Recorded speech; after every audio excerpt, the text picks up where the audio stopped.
It's a yes or no question, sir.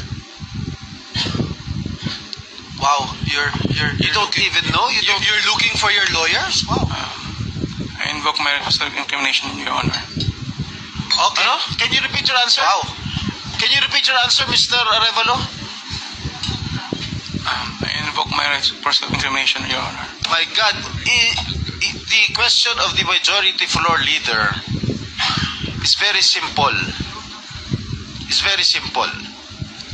Do you have any ghost project in any of the areas here in the Philippines? Answer.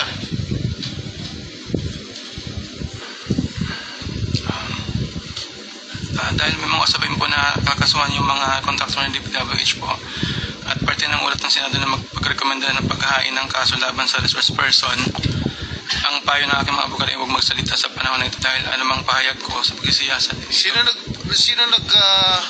utos sa'yo na huwag magsalita?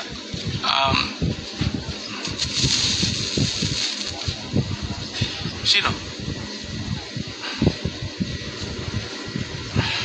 May binabasa ka ba? Ginawa ko po, Your Honor. Ano binabasa mo? Pansya po kasi kinakabahan po kasi po. It is only answerable by yes or no, Mr. Arevalo. Is there any ghost projects of Wawaw Builders?